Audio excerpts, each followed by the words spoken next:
Single strokes are the most important rudiment when it comes to playing drum fills. Regardless of how many other rudiments or cool chops you learn, when it comes to playing sensible fills that won't get you fired, single strokes are the go-to sticking pattern for playing drum fills, and 99 times out of 100 it'll be the right thing to do. But if you play all of the notes in your single stroke fills at the same volume and the same dynamic level all of the time, things can get pretty boring, and you might find that you're running out of ideas and getting really repetitive with the fills that you play. Now, there's always going to be times where you need a big, powerful single stroke fill to bring some excitement to a song.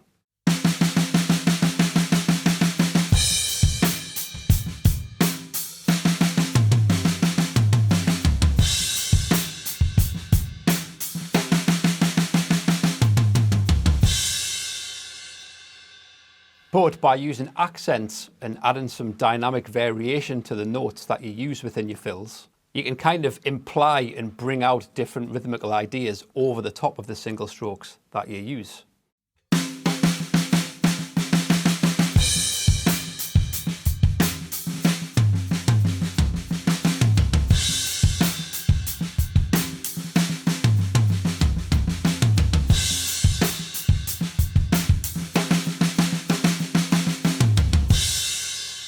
But playing with good dynamics isn't just about hitting the drums harder or softer.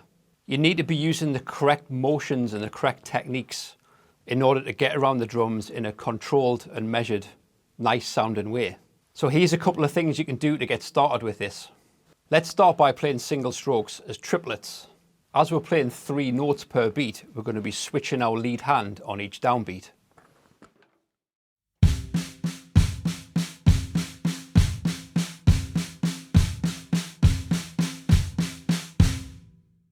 Now, if we accent the downbeat, obviously each hand is going to be taking a turn to play the accent.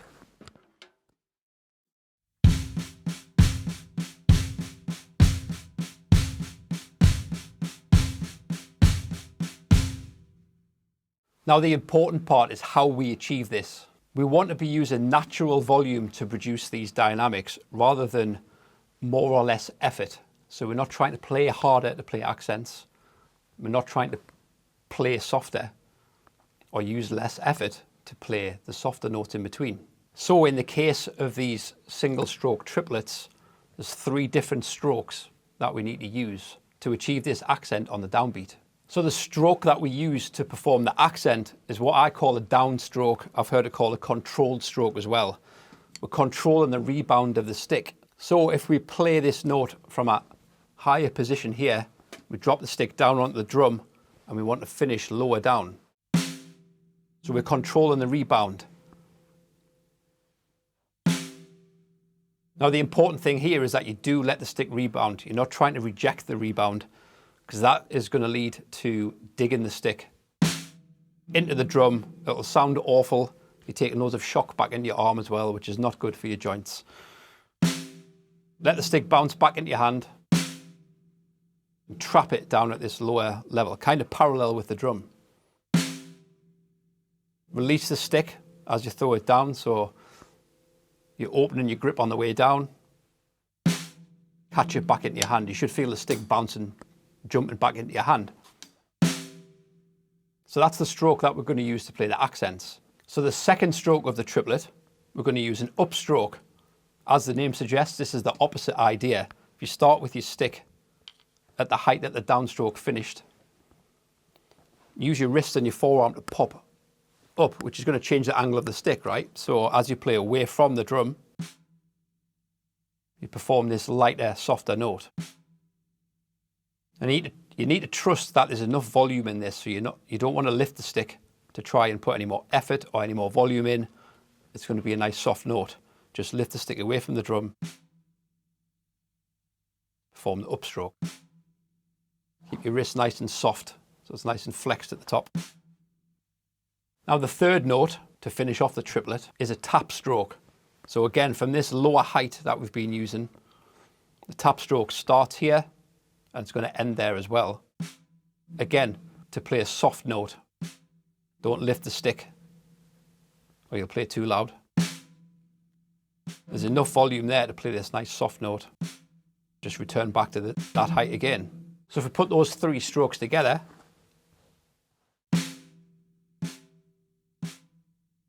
we've finished in the position to start the next triplet on the left hand and do exactly the same thing on the opposite hands. Down, up, tap. Then just try and keep it flowing.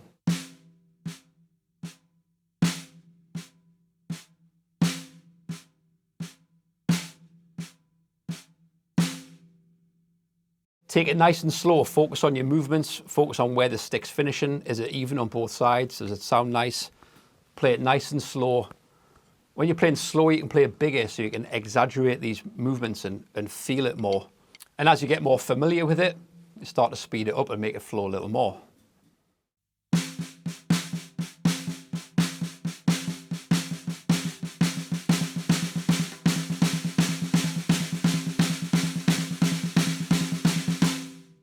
Using these strokes is also going to make it easier for you to speed up and play at faster tempos because you're trimming off all the fat from the movements that you don't need. When your sticks are coming up too high, and you'll find this is the same problem with any rudiment that you try and play faster. If you're moving too much, there's too much effort involved, and you're going to struggle to play any quicker. So we're trimming off all the fat. If a stick needs to stop there, it stops there. It doesn't move in between the notes. So once you've got the hang of that on your snare drum or your practice pad, whatever you've been using to practice it, let's start to involve the toms. Now we're going to keep it dead simple, as always. We're going to play the right accent on the floor tom, the left accent on the rack tom.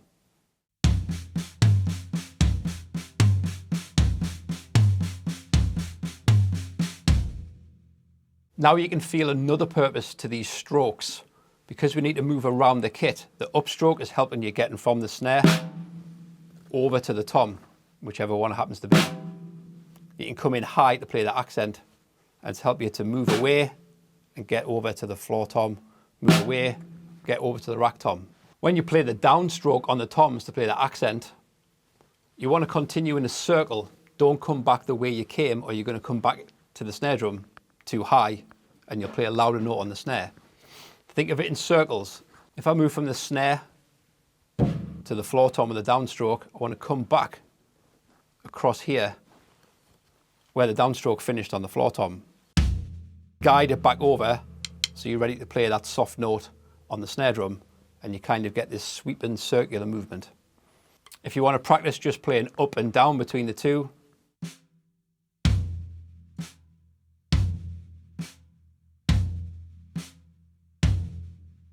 again, naturally producing the correct dynamics. The same if you go from the snare to the rack tom.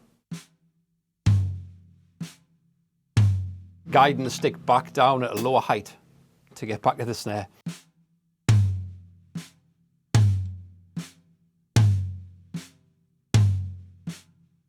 Put the whole triplet together, again play it nice and slow, focus on your movements, making sure it's even on both sides.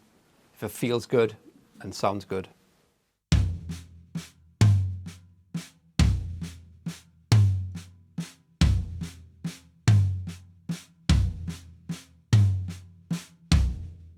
If you want to add a little bit of context to that, play a triplet bass groove, like a 6/8 or 12/8 groove, and go back and forwards between the groove and the fill.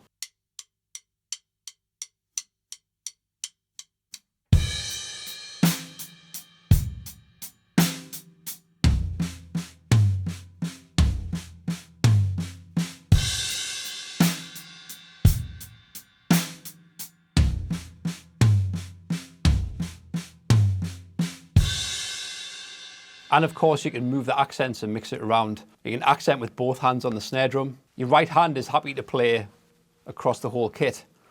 Obviously your left hand doesn't want to cross over to the floor tom. So try and keep your left hand between the snare and the rack tom. That's just a sensible thing to do.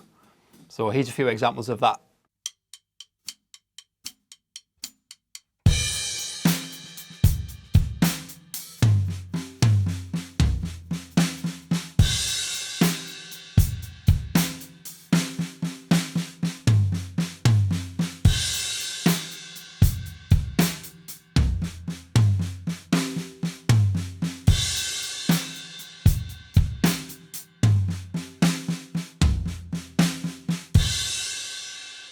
Okay, let's try this in a different context now. We're going to try the same things, but this time over 16th notes. Now, obviously, these triplets don't fit into 16. So we're going to use the block of 3 that we've just practiced.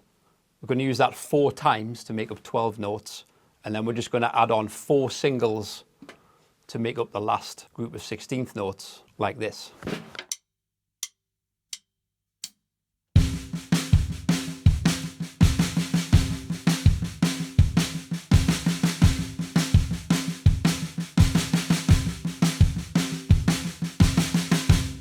Now you can mess around with the last 4 notes later on if you want to add a different accent pattern to that. But for now, let's just play 4 nice strong single strokes to get out of the fill. We're still using the same strokes and the same motions as before when we played triplets. And we can try the same moves around the kit that we just did with the triplets, only this time counting in 16th notes. So let's do the same as before.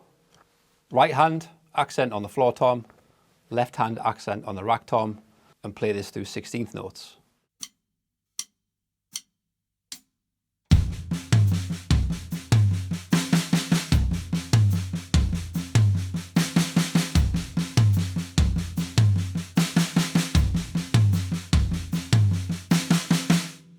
And again, once you're familiar with that, try to move the accents around in different patterns while maintaining the same flow as before. Remember to keep it simple and just make smart moves. Again, your right hand can accent anywhere around the kit, but your left hand kind of wants to stay over this side so we're not crossing over.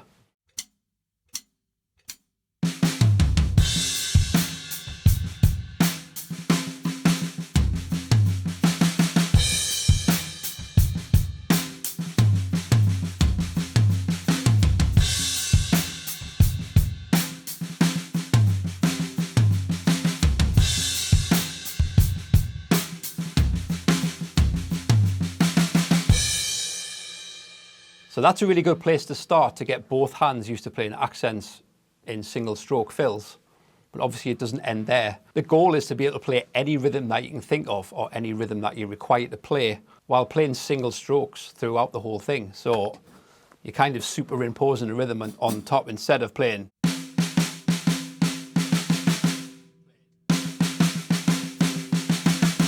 And it actually becomes an easier way to maintain your flow because you don't stop playing rather than playing broken notes where you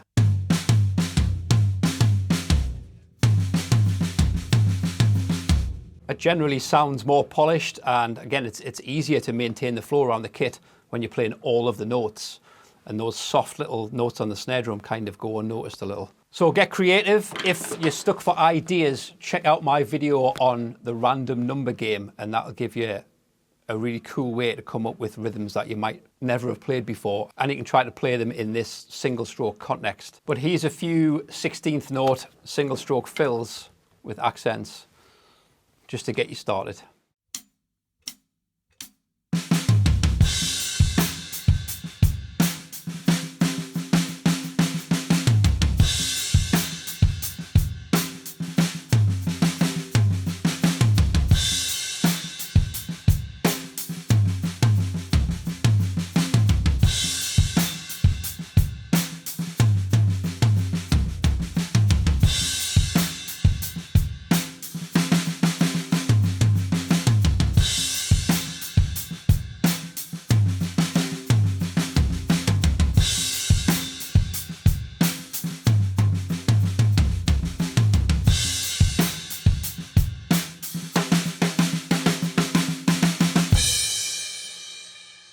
I hope you enjoyed this video. If you did, please hit the like button, subscribe to the channel, and I'll see you in the next one.